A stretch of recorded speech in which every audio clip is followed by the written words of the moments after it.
Police ಇಲಾಖೆಯಲ್ಲಿ ಸೇವೆ ಸಲ್ಲಿಸುವ ದಂಪತಿಗಳಿಗೆ ರಾಜ್ಯ ಸರ್ಕಾರ ಗುಡ್ ನ್ಯೂಸ್ ಕೊಟ್ಟಿದೆ.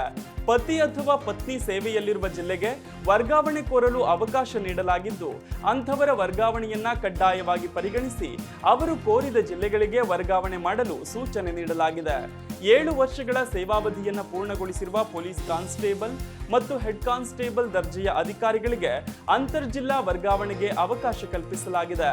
ಅದರಲ್ಲೂ ವಿಶೇಷವಾಗಿ ಗಂಡ ಹೆಂಡತಿ ಇಬ್ಬರೂ ಪೊಲೀಸ್ ಇಲಾಖೆಯಲ್ಲಿ ಕರ್ತವ್ಯ ನಿರ್ವಹಿಸುತ್ತಿದ್ದರೆ ಅವರ ವರ್ಗಾವಣೆಯನ್ನ ಕಡ್ಡಾಯವಾಗಿ ಪರಿಗಣಿಸಿ ಅವರು ಕೋರಿದ ಜಿಲ್ಲೆಗಳಿಗೆ ವರ್ಗಾವಣೆ ಮಾಡಲು ಸೂಚನೆ ನೀಡಲಾಗಿದೆ.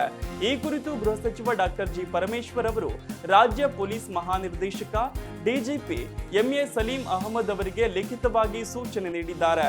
ಈ ನಿರ್ಧಾರವು ಪೊಲೀಸ್ ಸಿಬ್ಬಂದಿಯ ಕುಟುಂಬ ಜೀವನವನ್ನು ಸುಧಾರಿಸುವ ಗುರಿಯನ್ನ ಹೊಂದಿದೆ. ಪತಿ ಪತ್ನಿಯರಿಬ್ಬರು ಒಂದೇ ಜಿಲ್ಲೆಯಲ್ಲಿ ಸೇವೆ ಸಲ್ಲಿಸಲು ಅವಕಾಶ ಕಲ್ಪಿಸುವ ಈ ನಿರ್ಧಾರವು ಕುಟುಂಬದ ಒಗ್ಗಟ್ಟನ್ನ ಕಾಪಾಡುವ ದಿಕ್ಕಿನಲ್ಲಿ ಮಹತ್ವದ ಕ್ರಮವಾಗಿದೆ.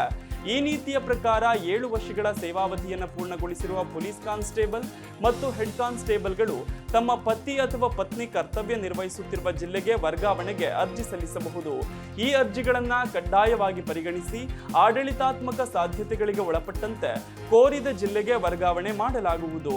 ಈ ನಿರ್ಧಾರವು ಕರ್ನಾಟಕ ರಾಜ್ಯ ಪೊಲೀಸ್ ಇಲಾಖೆಯ ವರ್ಗಾವಣೆ ವಿಶೇಷ ನಿಯಮಗಳು 2022ರ ಚೌಕಟ್ಟಿನಲ್ಲಿ ಬಂದಿದ್ದು, ಇದು ಸಿಬ್ಬಂದಿಯ ಕಲ್ಯಾಣಕ್ಕೆ ಒತ್ತು ನೀಡುತ್ತದೆ. ಅಲ್ಲದೆ ಇಂತಹ ವರ್ಗಾವಣೆ ಅರ್ಜಿಯನ್ನ ಕಡ್ಡಾಯವಾಗಿ ಪರಿಗಣಿಸುವಂತೆ ಆದೇಶಿಸಲಾಗಿದೆ. ಈ ನಿರ್ಧಾರವು ಪೊಲೀಸ್ ಸಿಬ್ಬಂದಿಯ ಮನೋಬಲವನ್ನ ಹೆಚ್ಚಿಸುವ ಜೊತೆಗೆ ಅವರ ಕುಟುಂಬ ಜೀವನವನ್ನ ಸುಧಾರಿಸುವ ಗುರಿಯನ್ನ ಹೊಂದಿದೆ. ದೂರದ ಜಿಲ್ಲೆಗಳಲ್ಲಿ ಕೆಲಸ ಮಾಡುವ ದಂಪತಿಗಳಿಗೆ ಒಟ್ಟಿಗೆ ಇರಲು ಇದು ಸಹಾಯಕವಾಗಲಿದೆ.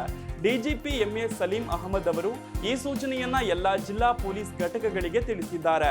ಈ ನೀತಿಯು ರಾಜ್ಯದಾದ್ಯಂತ ಸಾವಿರಾರು ಪೊಲೀಸ್ ಸಿಬ್ಬಂದಿಗಳಿಗೆ ತಮ್ಮ ಕುಟುಂಬದೊಂದಿಗೆ ಒಂದೇ ಸ್ಥಳದಲ್ಲಿ ಇರಲು ಅವಕಾಶ ನೀಡಲಿದೆ. ಗೃಹ ಸಚಿವರ ಈ ಕ್ರಮವನ್ನ ಪೊಲೀಸ್ ಸಿಬ್ಬಂದಿ ಮತ್ತು ಅವರ ಕುಟುಂಬಗಳು ಸ್ವಾಗತಿಸಿವೆ.